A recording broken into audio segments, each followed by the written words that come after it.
नमस्कार प्रिय छात्रों, प्रश्नावली 3.6 का ये पहले सवाल का सेकंड पार्ट है। तो इसमें सबसे पहले ये सवालों में जो है हल करने के लिए उसने कहा है कि इसको रैखिक युग्म में बदल कर हल कीजिए। तो रैखिक युग्म जो में समीकरण को बदलना हो तो कभी भी चर हर में नहीं होता। यहाँ पे x जो है ये हर में है, y हर में है। तो पहले इसको समाप्त कर लेंगे। उसके हल समाप्त करने का तरीका है 1/√x बराबर हमने मान लिया a, 1/√y बराबर मान लिया b। हमने इस तरह से माना। तो देखो एक इसे हम लिख सकते हैं दूसरे शब्दों में, अगर मैं आपसे कहूँ कि इसे क्या, इसका 2/√x का क्या अर्थ है। इसका अर्थ ये हो गया कि ये 2 गुणा 1/√x है और हमने 1/√x की जगह पे a मान लिया। तो ये हो गया हमारा बराबर 2a। तो ये हमारी ये इस तरह से बन गया। ऐसे ही 3/√y ये हो जाएगा 3b बराबर 2। ये समीकरण नंबर 3।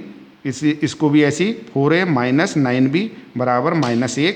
ये 3 और 4 समीकरण हो गया। अब हमने समीकरण 3 को 2 से गुणा कर दिया। 2 से गुणा करेंगे तो ये 4 हो जाएगा। तो ये 2 दूनी 4, 2 तिया 6 और 2 दूनी 4, ये हमारी एक समीकरण नंबर 5। और इसे 4 को हमने ऐसे ही उतारा तो इस पर नंबर भी चेंज नहीं किया, तो यही आ गई।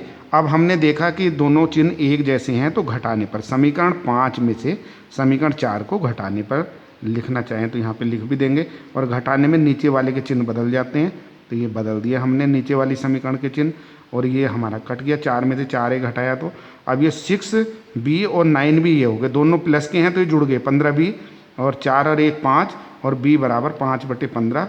यानी हमें इसे अगर 5 से भाग करेंगे, 5 ही कम 5 और 5 तिया 15, यानी 1/3 आया।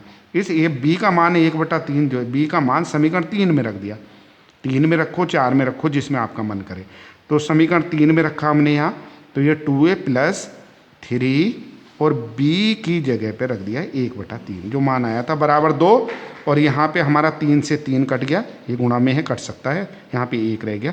2a + 1 बराबर 2 और 2a बराबर 2 - 1, 2a बराबर 1 और a बराबर 1/2। यहाँ रिश्ता गुणा का है तो ये बटे में आएगा 1/2। तो हमें b का और e का मान निकल के आ गया। ये मान हमें नहीं चाहिए थे, मान चाहिए थे x और y के। तो हमने जो माना है इसे a की जगह पे ये मान रखेंगे और b की जगह पे भी मान रखेंगे। तो किस तरह से a और b का मान रखने पर हमने माना है 1/√x बराबर a, तो हमने इसे लिख दिया 1/√x बराबर a का मान है 1/2। ये हल करके आया, यहाँ पर लिख दिया। अब हमने इसकी गुणा इधर की, इसकी गुणा इधर, यानी क्रॉस।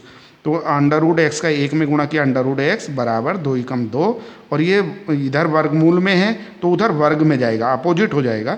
यानी x बराबर, अब ये 2 दूनी 4 हो गया। इसी तरह 1/√y बराबर b का मान रख दिया यहाँ पे। इसी हमने ऐसे क्रॉस गुणा किया, √y बराबर 3 और इधर वर्गमूल का निशान उधर जाके वर्ग में चेंज हो गया। और ये 3 तिया 9, y का मान 9, x का मान 4 और y का मान 9। हाँ, ये मान हमने निकालने थे। नमस्कार, धन्यवाद।